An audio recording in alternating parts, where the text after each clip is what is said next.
Olá pessoal, tudo jóia? Então, eu pago tributos, você paga tributos, todos nós pagamos tributos, ninguém escapa disso, pessoal. Então, vamos lá, convido vocês a estudar direito tributário. Me acompanha aqui.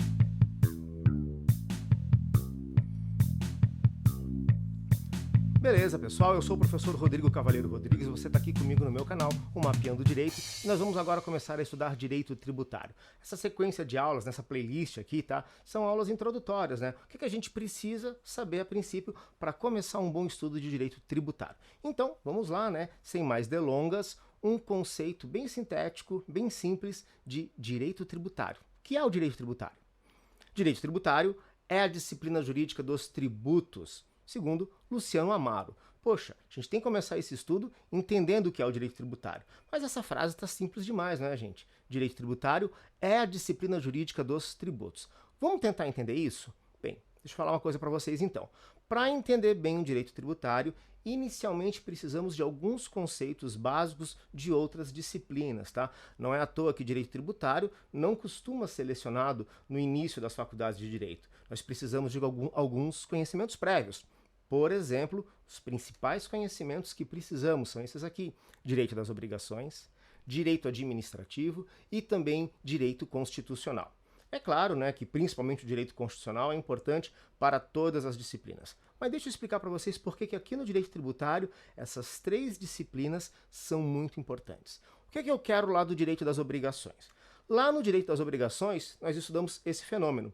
Duas pessoas estabelecendo uma relação. Claro que estamos falando de uma relação prevista no direito, ou seja, uma relação jurídica, certo? Então, duas pessoas estabelecem uma relação. Nessa relação, alguém, que passa a ser chamado de sujeito passivo ou devedor, fica obrigado a prestar algo em favor de outra pessoa, que a gente vai chamar de sujeito ativo ou credor, certo? Aqui está a relação jurídica obrigacional, também chamada de relação jurídica pessoal. E isso daqui é muito importante no direito tributário. A gente vai ver que o direito tributário é o estudo de uma relação jurídica específica. Uma relação jurídica onde alguém se torna devedor de outra pessoa. Só que essa outra pessoa vai ser uma entidade pública e esse alguém, esse alguém geralmente somos nós, né? Os contribuintes. Então, do direito às obrigações, eu quero isso.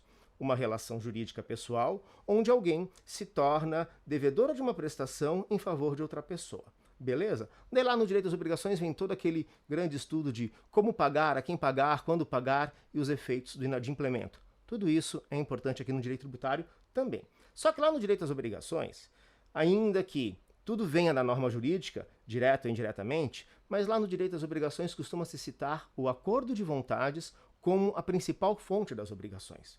Ainda que existam as obrigações decorrentes, por exemplo, do poder familiar ou decorrentes de um ato ilícito que causa dano a alguém, que são obrigações que independem de um acordo de vontades, o acordo de vontades sempre é lembrado como uma das mais importantes fontes, se não a mais importante fonte, do direito das obrigações. Legal?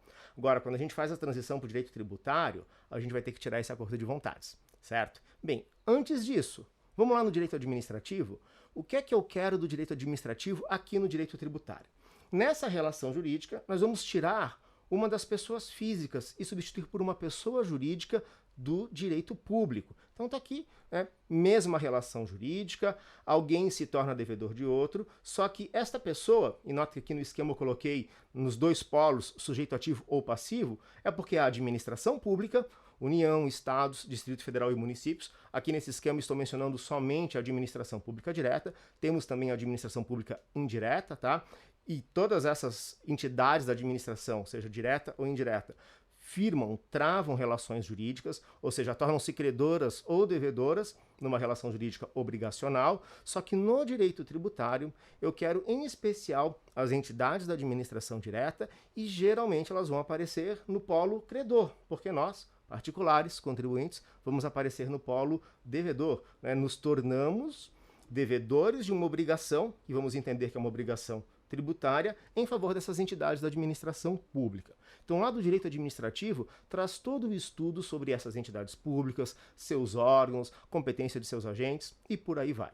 Só que daí, se eu colocar nesse meu esquema que envolve o direito administrativo o acordo de vontades, a gente vai ficar estudando direito administrativo, especificadamente licitações e contratos, certo? Eu preciso estabelecer essa relação obrigacional, mas sem um acordo de vontades. Isso é possível graças ao direito constitucional. Lá no direito constitucional, nós entendemos a supremacia do interesse público, entendemos a supremacia do Estado em relação aos particulares e entendemos que podemos retirar esse acordo de vontade substituindo pelo império da lei, a nossa sujeição ao ordenamento jurídico. E é a nossa sujeição ao ordenamento jurídico que vai determinar que somos devedores de uma obrigação em relação a entidades públicas, obrigação essa que vamos entender que é o tributo, certo? Só que independe da nossa vontade.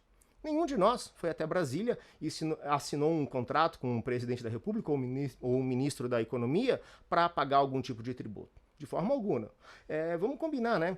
Se dependesse de nós, provavelmente não pagaríamos tributos, certo? Pagamos porque somos forçados. Então temos aqui o direito tributário, uma relação jurídica obrigacional, ou melhor, o direito tributário é a disciplina do direito público que estuda essa relação jurídica obrigacional entre nós, devedores, contribuintes, particulares, que devemos um tributo em favor das entidades da administração pública, aqui União, Estado, Distrito Federal e municípios. Só que, ao invés do acordo de vontades, temos a incidência da norma jurídica. Seja a Constituição Federal, essa faixa de artigos, do artigo 145 ao artigo 162, ou então do Código Tributário Nacional, né? Uma lei, a Lei 5.172 de 1966, e de todo o arcabouço do ordenamento jurídico, o Código Tributário Nacional, não é a única fonte do direito tributário. Beleza? Dito isso, então feita essa observação dessas três disciplinas importantíssimas, administrativo, direito às obrigações e constitucional, junta tudo, nós chegamos no direito tributário. Daí agora podemos pegar um conceito um pouco mais completo. Direito tributário. O direito tributário positivo é o ramo didaticamente autônomo do direito, integrado pelo conjunto das proposições jurídico-normativas que correspondam direta ou indiretamente à instituição, arrecadação e fiscalização de tributos, um conceito de Paulo de Barros Carvalho. Legal, gente? Isso aqui é o direito tributário. Agora, antes de encerrar essa breve introdução, tem um recado aqui importante. O direito tributário não se confunde com o direito financeiro. Ocorre o seguinte: todos nós pagamos tributos, seja de forma direta, seja de forma indireta. Então vai lá, a pessoa paga o IPVA, Imposto sobre Propriedade de Veículo Automotor, e daí depois sai reclamando: poxa, por que eu pago IPVA? Se as ruas continuam esburacadas, as ruas do meu bairro estão uma completa zoeira, não há uma manutenção, uma atenção adequada por parte do poder público. Esta reclamação, ela é justa e pertinente. No entanto, o como se gasta o dinheiro público não é o objeto de estudo do direito tributário, certo? Se você deseja entender como se gasta o dinheiro público, como se monta um orçamento público, em outras palavras, eu quero entender como se faz, como se concretiza a despesa pública. Você tem que estudar direito financeiro.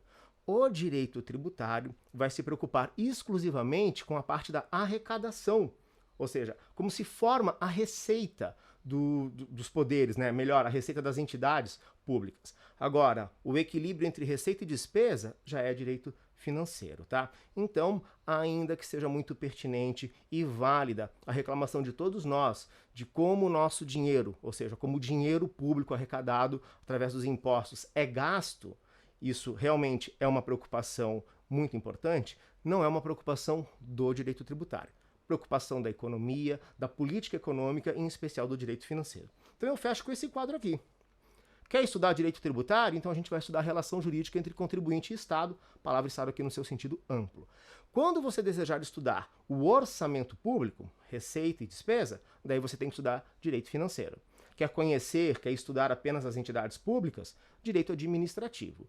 E agora, quer estudar a organização política do nosso país? Direito constitucional, certo? Claro que um bom profissional, um bom estudante, precisa conhecer todas essas disciplinas. Mas, para conhecê-las em seu conjunto, primeiro estude-as de forma isolada, legal? E é o que a gente vai fazer aqui. Começamos, então, o nosso estudo de direito tributário. Beleza, pessoal? É isso aí, então. Na sequência dessas aulas introdutórias, vamos entender o que é o tributo, vamos classificar o tributo, conhecer as espécies de tributo e entender as suas fontes normativas e bem como dar uma geral, né, no sistema tributário nacional. Está aqui o e-mail do Mapeando Direito, para que você possa entrar em contato, mandando críticas, sugestões, fazendo perguntas também, e aqui nossas redes sociais. Legal, gente? É isso aí, então. Muito obrigado pela atenção de vocês. Até a nossa próxima aula. Valeu. Tchau, tchau.